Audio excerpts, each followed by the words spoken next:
Hi friends, ಹೇಗಿದ್ದೀರಾ? ಈಗಿನ ದಿನಗಳಲ್ಲಿ ನಮ್ಮ ಆಹಾರ ಅಭ್ಯಾಸಗಳಿಂದ ಮತ್ತು ತಿನ್ನುವ ಆಹಾರದಿಂದ ಚಿಕ್ಕವರು ದೊಡ್ಡವರು ಎಂಬ ಭೇದವಿಲ್ಲದೆ ಅನೇಕ ಜನರಿಗೆ ಗ್ಯಾಸ್ಟ್ರಿಕ್ ಸಮಸ್ಯೆಗಳು ಉಂಟಾಗ್ತಿವೆ. ಕೆಲವು ಜನರು ಈ ಗ್ಯಾಸ್ ಸಮಸ್ಯೆ ಇದೆ ಅಂತ ಹೇಳಿಕೊಳ್ಳಲು ನಾಚಿಕೆ ಪಡ್ತಾರೆ.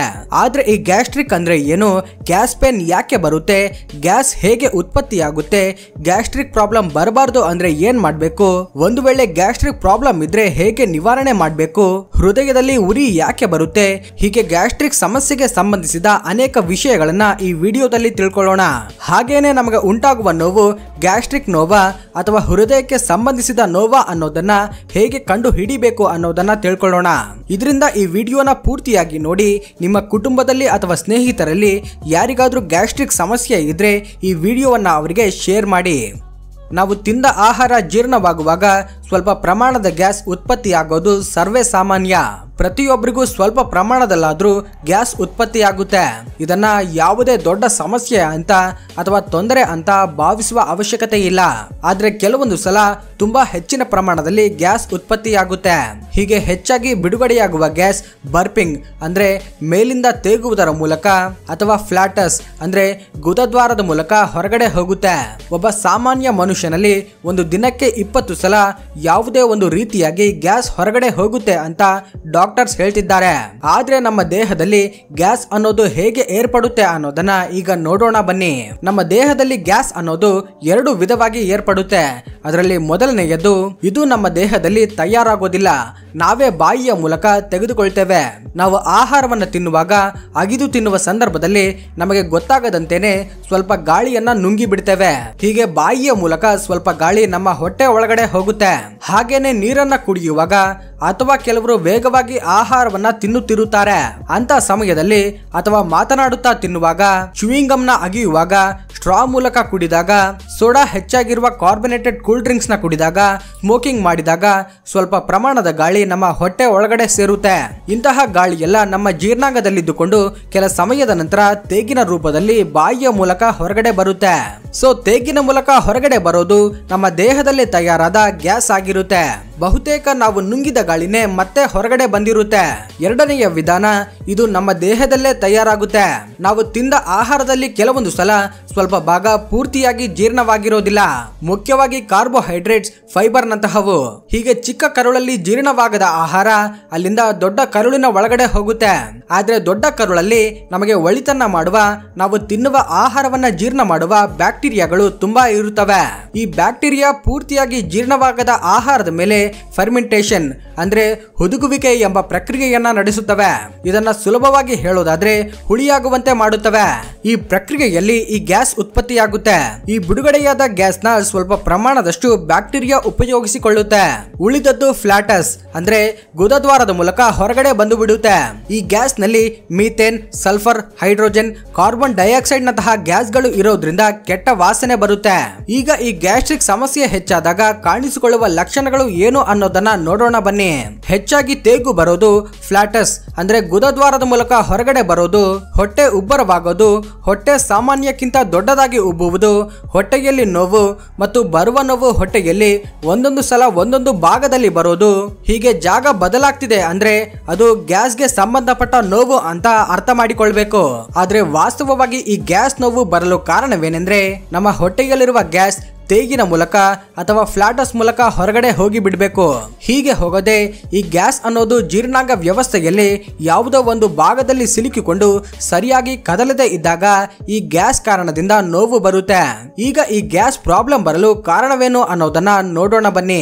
ನಾವು ಮೊದಲೇ ಮಾತನಾಡಿಕೊಂಡಂತೆ ಆಹಾರವನ್ನ ತಿನ್ನುವಾಗ ಮಾತನಾಡುತ್ತಾ ತಿನ್ನೋದು ಅಥವಾ ಅಗಿಯದೆ ವೇಗವಾಗಿ ತಿನ್ನೋದು, ಸೋಡಾ, ಕೂಲ್ ಡ್ರಿಂಕ್ಸ್ ನಂತಹ ಕಾರ್ಬನೇಟೆಡ್ ಗ್ಯಾಸ್ ಇರುವ ಡ್ರಿಂಕ್ಸ್ ನ ತೆಗೆದುಕೊಳ್ಳೋದು, ಸ್ಟ್ರಾ ನಿಂದ ಕುಡಿಯೋದು, ಒಂದೇ ಸಲ ಹೆಚ್ಚು ಆಹಾರವನ್ನ ತಿನ್ನೋದು, ಪ್ರತಿದಿನ ಸಮಯಕ್ಕೆ ಸರಿಯಾಗಿ ತಿನ್ನದೇ ಇರೋದು, ತುಂಬಾ ಹುಳಿಯಾಗಿರುವ ಮತ್ತು ಸ್ಪೈಸಿ ಆಗಿರುವ ಪದಾರ್ಥಗಳನ್ನ ತಿನ್ನೋದು, ನಾನ್ ವೆಜ್ ನ ಹೆಚ್ಚಾಗಿ ತಿನ್ನೋದು, ಇವುಗಳೊಂದಿಗೆ ಕೆಲ ವಿಧವಾದ ಧಾನ್ಯಗಳು, ಬೀನ್ಸ್, ಕ್ಯಾಲಿಫ್ಲವರ್, ಮೊಳಕೆ ಹೊಡೆದ ಧಾನ್ಯಗಳನ್ನ ಹೆಚ್ಚಾಗಿ ತಿನ್ನೋದು, ಮಲಬದ್ಧತೆ ಅಂದ್ರೆ ಪ್ರತಿದಿನ ಮೋಷನ್ಗೆ ಸರಿಯಾಗಿ ಹೋಗದೇ ಇರೋದು, ಹೀಗೆ ಇವೆಲ್ಲವೂ ಗ್ಯಾಸ್ ಪ್ರಾಬ್ಲಮ್ಗೆ ಕಾರಣವಾಗ್ತವೆ. ಹಾಗೇನೆ ಒಂದು ವೇಳೆ ನಮ್ಮ ಕರುಳಲ್ಲಿ ಸಾಮಾನ್ಯಕ್ಕಿಂತ ಹೆಚ್ಚು ಬ್ಯಾಕ್ಟೀರಿಯಾಗಳು ಇದ್ರೂ ಕೂಡ ಹೆಚ್ಚು ಗ್ಯಾಸ್ ಉತ್ಪತ್ತಿಯಾಗುತ್ತೆ. ಆದ್ರೆ ತುಂಬಾ ಜನರಿಗೆ ಗ್ಯಾಸ್ ಪೇನ್ ನೊಂದಿಗೆ ಕೆಲವೊಂದು ಸಲ ಹೊಟ್ಟೆ, ಎದೆ, ಹೃದಯದಲ್ಲಿ ಉರಿ ಉಂಟಾಗುತ್ತಿರುತ್ತೆ. ಇದಕ್ಕೆ ಕಾರಣವೇನೆಂದ್ರೆ ನಾವು ತಿಂದ ಆಹಾರ ಎಸೋಫೇಗಸ್ ಅಂದ್ರೆ ಅನ್ನನಾಳದ ಮೂಲಕ ಜೀರ್ಣಾಂಗ ವ್ಯವಸ್ಥೆಗೆ ಹೋಗುತ್ತೆ. ಆ ಅನ್ನನಾಳದ ಕೆಳಗಡೆ ಕೊನೆಯಲ್ಲಿ ಒಂದು ವಾಲ್ವ್ ನಂತಹ ಮಜಲ್ ಇರುತ್ತೆ. ನಾವು ಯಾವುದಾದ್ರೂ ಆಹಾರವನ್ನ ತಿಂದಾಗ ಅದು ತೆರೆದುಕೊಂಡು ಆಹಾರ ಜೀರ್ಣಾಂಗ ವ್ಯವಸ್ಥೆ ಒಳಗಡೆ ಹೋಗುವಂತೆ ಇದು ಮಾಡುತ್ತೆ. ಅದು ಮರಳಿ ಜೀರ್ಣಾಂಗ ವ್ಯವಸ್ಥೆಯಿಂದ ಮೇಲೆ ಹೋಗದಂತೆ ತಕ್ಷಣವೇ ಟೈಟ್ ಆಗಿ ಮುಚ್ಚಿಕೊಳ್ಳುತ್ತೆ. ಸಿಂಪಲ್ ಆಗಿ ಹೇಳೋದಾದ್ರೆ ಇದೊಂದು ಒನ್ ವೇ ವಾಲ್ವ್ ರೀತಿ ಇರುತ್ತೆ. ಆದ್ರೆ ನಮ್ಮ ಹೊಟ್ಟೆಯಲ್ಲಿ ನಾವು ತಿಂದ ಆಹಾರವನ್ನ ಜೀರ್ಣಿಸಲು ತುಂಬಾ ಪವರ್ಫುಲ್ ಆದ ಆಸಿಡ್ಸ್ ಇರ್ತವೆ. ಇದು ಹೆಚ್ಚು ಆಸಿಡಿಕ್ ನೇಚರ್ ನ ಹೊಂದಿರೋದ್ರಿಂದ ನೇರವಾಗಿ ನಮ್ಮ ಚರ್ಮಕ್ಕೆ ಟಚ್ ಆದ್ರೆ ಅದು ನಮ್ಮ ಸ್ಕಿನ್ ನ ಸುಟ್ಟು ಹೋಗುವಂತೆ ಮಾಡುತ್ತೆ. ಅಂದರೆ ಈ ಆಸಿಡ್ಸ್ ಇಷ್ಟೊಂದು ಪವರ್ಫುಲ್ ಆಗಿರುತ್ತವೆ. ಆದ್ರೆ ಇಷ್ಟು ಪವರ್ಫುಲ್ ಆದ ಆಸಿಡ್ಸ್ ನಿಂದ ಜೀರ್ಣಾಂಗ ವ್ಯವಸ್ಥೆಯನ್ನ ಕಾಪಾಡುವುದಕ್ಕಾಗಿ ಜೀರ್ಣಾಂಗದ ಒಳಗಿನ ಗೋಡೆಯ ಮೇಲೆ ಮ್ಯೂಕಸ್ ನಿಂದ ತಯಾರಾದ ಒಂದು ಲೇಯರ್ ಇರುತ್ತೆ. ಈ ಲೇಯರ್ ಆ ಆಸಿಡ್ಸ್ ನಿಂದ ನಮ್ಮ ಹೊಟ್ಟೆಯನ್ನ ಕಾಪಾಡುತ್ತೆ.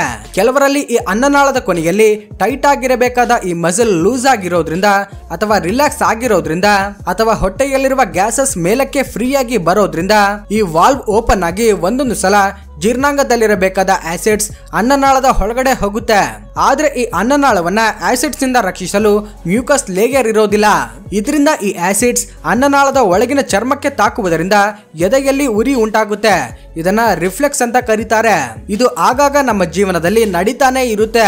ಆದ್ರೆ ಕೆಲವರಲ್ಲಿ ಆಸಿಡ್ಸ್ ನ ಜೊತೆಗೆ ಒಂದೊಂದು ಸಲ ತಿಂದ ಆಹಾರನು ಬಾಯಲ್ಲಿ ಬರುತ್ತಿರುತ್ತೆ. ಮುಖ್ಯವಾಗಿ ಊಟ ಮಾಡಿದ ಮೇಲೆ ಅಥವಾ ಮಲಗಿದಾಗ ಈ ರೀತಿ ಆಗುತ್ತೆ. ಅಥವಾ ಹುಳಿಯಾದ ಪದಾರ್ಥ ಬಾಯಲ್ಲಿ ಬರುತ್ತಿರುತ್ತೆ.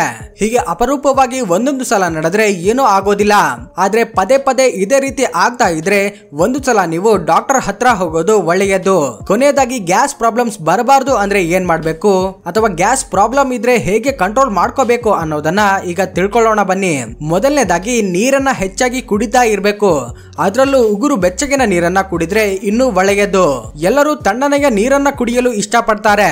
ಆದ್ರೆ ತಣ್ಣನೆಯ ನೀರಿಗಿಂತ ಬಿಸಿಯಾದ ನೀರನ್ನ ಕುಡಿಯೋದು ತುಂಬಾ ಒಳ್ಳೆಯದು. ಬಿಸಿ ನೀರು ಆಹಾರ ಬೇಗ ಜೀರ್ಣವಾಗಲು ಸಹಾಯವಾಗುತ್ತೆ. ಹಾಗೇನೆ ಕರುಳುಗಳಲ್ಲಿ ಕದಲುವಿಕೆಯನ್ನ ಉತ್ತಮಗೊಳಿಸುತ್ತೆ. ಇದರಿಂದ ಮಲಬದ್ಧತೆ ಕಡಿಮೆಯಾಗುತ್ತೆ. ಇಷ್ಟೇ ಅಲ್ಲದೆ ದೇಹದಲ್ಲಿನ ಟಾಕ್ಸಿನ್ಸ್ ನ ಕೂಡ ಕ್ಲೀನ್ ಮಾಡುತ್ತೆ. ಇದರಿಂದ ಸಾಧ್ಯವಾದಷ್ಟು ಉಗುರು ಬೆಚ್ಚಗಿನ ನೀರನ್ನ ಕುಡಿಯಲು ಪ್ರಯತ್ನಿಸಿ. ಸ್ಟ್ರಾ ನಿಂದ ಕುಡಿಯೋದನ್ನ ನಿಲ್ಲಿಸಿ. ಸ್ಟ್ರಾ ನಿಂದ ಕುಡಿದಾಗ ಬಾಯಿಯಲ್ಲಿ ಹೆಚ್ಚು ಗಾಳಿ ಹೋಗುತ್ತೆ. ಹಾಗೇನೆ ಚ್ಯೂಯಿಂಗ್ ಗಮ್ ನ ಅಗಿಯೋದ್ರಿಂದ, ಸ್ಮೋಕಿಂಗ್ ಮಾಡೋದ್ರಿಂದ ಗಾಳಿ ಒಳಗಡೆ ಹೋಗುತ್ತೆ. ಇದರಿಂದ ಈ ಅಭ್ಯಾಸಗಳೇನಾದ್ರೂ ನಿಮಗಿದ್ರೆ ಇವುಗಳನ್ನ ತಕ್ಷಣವೇ ಕಡಿಮೆ ಮಾಡಲು ಪ್ರಯತ್ನಿಸಿಕೊಳ್ಳಿ. ತುಂಬಾ ಜನರು ಫೋನ್ ಅಥವಾ ಟಿವಿಯನ್ನ ನೋಡ್ತಾ ಆಹಾರವನ್ನ ತಿನ್ನುತ್ತಿರ್ತಾರೆ. ಅಥವಾ ಬಿಸಿಯಾಗಿ ಬೇಗ ಬೇಗ ತಿನ್ನೋದ್ರಿಂದ ಸರಿಯಾಗಿ ಅಗಿಯೋದಿಲ್ಲ. ನಾವು ಅಗಿದಾಗ ಅರ್ಧದಷ್ಟು ಆಹಾರ ನಮ್ಮ ಬಾಯಿಯಲ್ಲೇ ಜೀರ್ಣವಾಗಿ ಬಿಡುತ್ತೆ. ಆದ್ರೆ ನಾವು ಅಗಿಯದೇ ಇದ್ರೆ ಹೊರೆಯೆಲ್ಲ ಹೊಟ್ಟೆಗೆ ಮೇಲೆ ಬೀಳುತ್ತೆ. ಸರಿಯಾಗಿ ಜೀರ್ಣವಾಗದ ಆಹಾರದಿಂದ ಗ್ಯಾಸ್ ಉತ್ಪತ್ತಿಯಾಗುತ್ತೆ.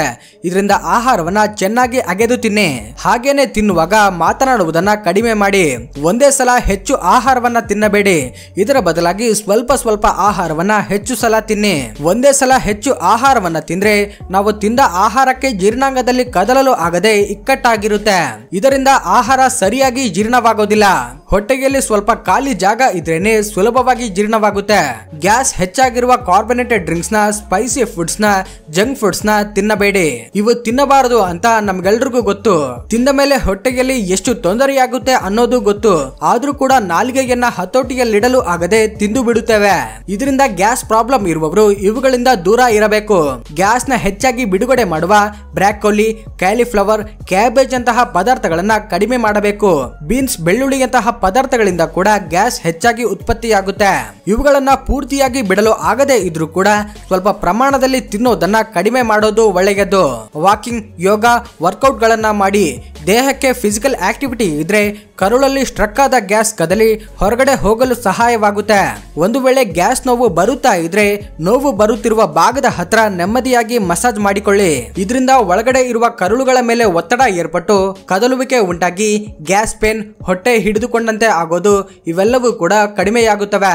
ಆದ್ರೆ ಈ ಗ್ಯಾಸ್ ಪ್ರಾಬ್ಲಮ್ ಬಂದಿದೆ ಅಂತ ಆತಂಕ ಪಡುವ ಅವಶ್ಯಕತೆ ಇಲ್ಲ. ತಿನ್ನುವ ಆಹಾರದಲ್ಲಿ ಬದಲಾವಣೆಗಳನ್ನ ಮಾಡುವುದರಿಂದ ಲೈಫ್ ಸ್ಟೈಲ್ ನ ಬದಲಾಯಿಸುವುದರಿಂದ ಈ ಗ್ಯಾಸ್ ಪ್ರಾಬ್ಲಮ್ ನ ಕಡಿಮೆ ಮಾಡಿಕೊಳ್ಳಬಹುದು ಅಥವಾ ಬರದೇ ಇರದಂತೆ ಕಾಪಾಡಿಕೊಳ್ಳಬಹುದು. ಹಾಗಂತ ಗ್ಯಾಸ್ ಪೇನ್ ನ ನಿರ್ಲಕ್ಷ್ಯ ಮಾಡಬಾರದು. ಯಾಕಂದ್ರೆ ಕೆಲವೊಂದು ಸಲ ಈ ಗ್ಯಾಸ್ ಪೇನ್ ಹೃದಯಕ್ಕೆ ಹತ್ತಿರ ಬಂದಾಗ ಕೆಲವರು ಗ್ಯಾಸ್ ನೋವು ಬಂದರೂ ಕೂಡ ಹೃದಯದ ನೋವು ಅಂತ ಆತಂಕ ಪಡ್ತಾರೆ. ಇನ್ನು ಕೆಲವರಿಗೆ ಅದು ನಿಜವಾಗ್ಲೂ ಹೃದಯಕ್ಕೆ ಸಂಬಂಧಿಸಿದ ನೋವು ಆದ್ರೂ ಕೂಡ ಅದು ಗ್ಯಾಸ್ ನೋವು ಅಂತ ನಿರ್ಲಕ್ಷ್ಯ ಪಡ್ತಾರೆ. ಇದು ನಮ್ಮ ಪ್ರಾಣಕ್ಕೇನೆ ಅಪಾಯ. ಆದ್ರೆ ಈ ಗ್ಯಾಸ್ ನೋವಿಗೆ ಹೃದಯದ ನೋವಿಗೆ ವ್ಯತ್ಯಾಸವನ್ನ ತಿಳಿದುಕೊಳ್ಳಲು ಕೆಲವು ಸೂಚನೆಗಳಿವೆ. ಅವೇನೆಂದ್ರೆ, ಹೆಚ್ಚಾಗಿ ನಡೆದಾಡುವಾಗ ಅಥವಾ ಕೆಲಸ ಮಾಡುವ ಸಂದರ್ಭದಲ್ಲಿ ಎದೆಯಲ್ಲಿ ನೋವು ಕಾಣಿಸಿಕೊಂಡ್ರೆ, ಅಥವಾ ಹೃದಯದ ನೋವಿನೊಂದಿಗೆ ದವಡೆ, ಕುತ್ತಿಗೆ, ಕೈಗಳು ಎಳೆದಂತೆ ಇರೋದು, ಹೃದಯ ವೇಗವಾಗಿ ಬಡಿದುಕೊಳ್ಳೋದು, ಆಯಾಸ ಹೆಚ್ಚಾಗಿ ಬರೋದು, ಬೆವರು ಬರುವಂತಹ ಲಕ್ಷಣಗಳು ಕಾಣಿಸಿಕೊಂಡ್ರೆ ಅದು ಹೃದಯಕ್ಕೆ ಸಂಬಂಧಿಸಿದ ನೋವು ಆಗಿರಬಹುದು. ಇದರಿಂದ ನಿಮಗೆ ತುಂಬಾ ತೊಂದರೆಯಾಗಿದ್ರೆ ತಕ್ಷಣವೇ ವೈದ್ಯರನ್ನ ಭೇಟಿ ಮಾಡೋದು ಒಳ್ಳೆಯದು. ಈ ವಿಡಿಯೋ ನೋಡಿದ ಮೇಲೆ ಗ್ಯಾಸ್ ಪ್ರಾಬ್ಲಮ್ ಬಗ್ಗೆ ನಿಮಗೆ ಪೂರ್ತಿ ಮಾಹಿತಿ ತಿಳಿದಿದೆ ಅಂತ ಅಂದುಕೊಳ್ತಿದ್ದೇನೆ. ಈ ವಿಡಿಯೋ ನಿಮಗೆ ಇಷ್ಟವಾಗಿದ್ರೆ ಲೈಕ್ ಮಾಡಿ, ಶೇರ್ ಮಾಡಿ, ನಮ್ಮ ಚಾನೆಲ್ ನ ಸಬ್ಸ್ಕ್ರೈಬ್ ಮಾಡ್ಕೊಳ್ಳಿ. ವಿಡಿಯೋ ನೋಡಿದ್ದಕ್ಕೆ ಧನ್ಯವಾದಗಳು.